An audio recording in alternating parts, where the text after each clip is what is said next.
IPOB leader Nnamdi Kanu's self-determination campaign is constitutional. Ozekhome shock Buhari.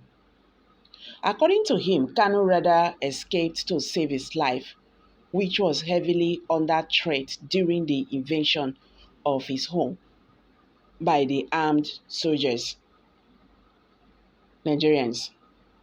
This Nnamdi Kanu case versus the federal government of Nigeria is still dey grand. With what is going on now, you can now see that Nigerian government do not want Nnamdi Kanu to leave the DSS custody. Now they try to open another file. This is someone who has been, discharged and acquitted. Now they don't push down and now go one side.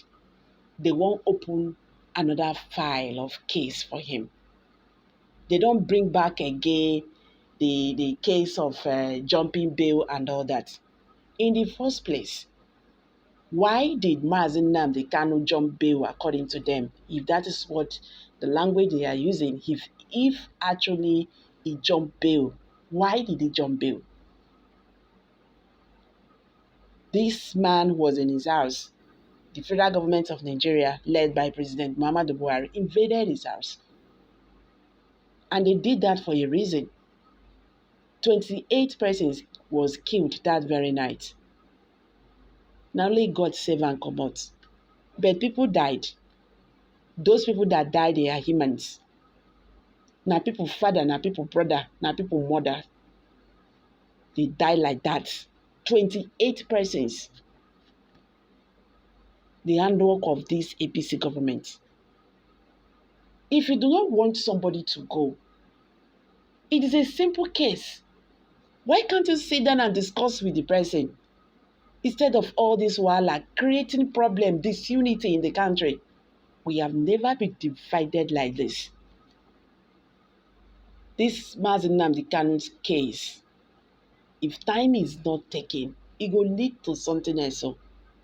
Because this man, he did very sick in the DSS custody. And with the look of things now, the federal government is not ready to let him go. Not to talk of this one when Bise Fulanis, they warn the president-elect Bola Ahmed Tinubu. See, we voted for you.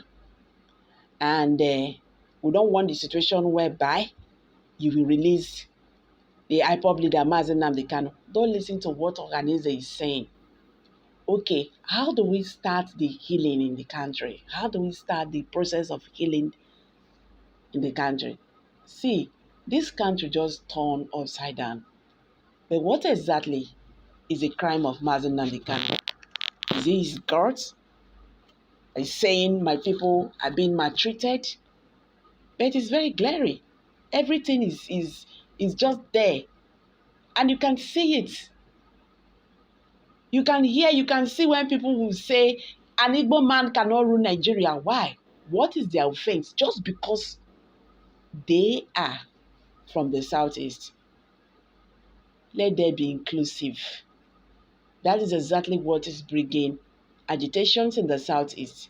Nigerian government should look into the root of agitations and bring back Nigeria back to herself. Well, let's quickly hit the news and get the full details. Human rights lawyer Chief Mike Ozekhome has described the self-determination struggle of the indigenous people of Biafra, IPOB, led by Nnamdi Kanu, as legally guaranteed in the laws.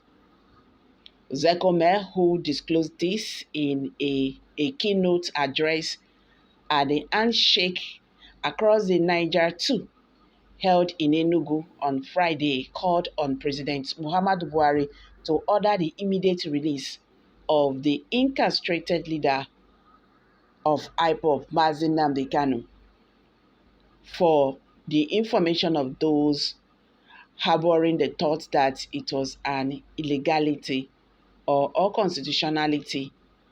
His self-determination and agitation is in the line with the Article 20 of the Universal Declaration of Human Rights, 1948, African Chapter of Human and People's Rights, Article 3 and 4 of United Nations Declaration of the Rights of Indigenous People, 2007, among others. Nigeria is signatory to all this.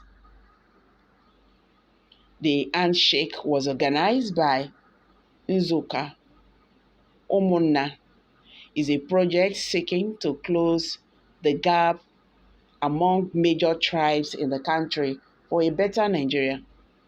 However, in his keynote address, the luminary regretted the level of impunity in this country by leaders, adding that a Nigerian court ordered the release of Kanu, but the federal government, which should protect the rights of its citizens, filed for a stay of execution, and the same court granted it.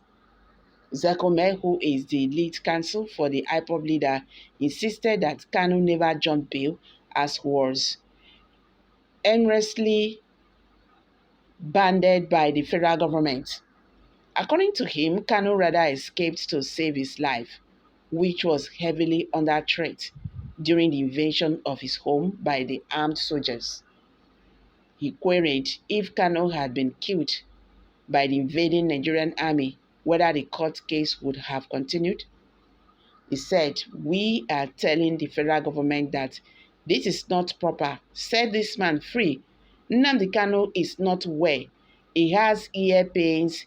The DSS doctors have confirmed that he is not doing well health-wise. But they will still not allow him access to his own private doctor. We have told the Supreme Court to do the needful. The case has been adjourned to 11th of May. Please, sir, on my bended knees, you can order the release of Nnamdi Kanu today. You can do it through the Attorney General of the Federation, who has the power to discontinue the case. You don't have to wait for the Supreme Court decision before you do the right thing." So guys, you've all heard it now. What's your take? Kindly share your thoughts below the comment section. Please do not forget to subscribe to this channel if you have not. Thank you for coming out here. Bye for now.